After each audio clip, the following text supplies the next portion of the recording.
அனைவருக்கும் காலை வணக்கம். இன்னைக்கு மே 7ஆம் தேதி செவ்வாய்க்கிழமை.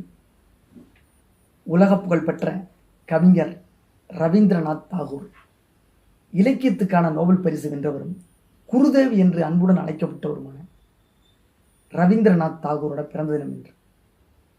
இவர் கல்கத்தாவில் பிறந்தவர்.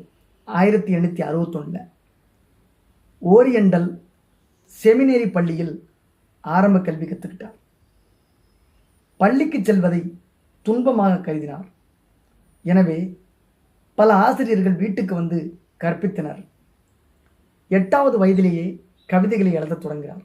8 வயசுல 3ஆவது படிக்கும்போது உலக புகழ்பெற்ற பலரின் சுயசரிதைகள், வரலாறு, வானியல், அறிவியல், சமஸ்கிருதம் ஆகியவற்றை பயில்கிறார்.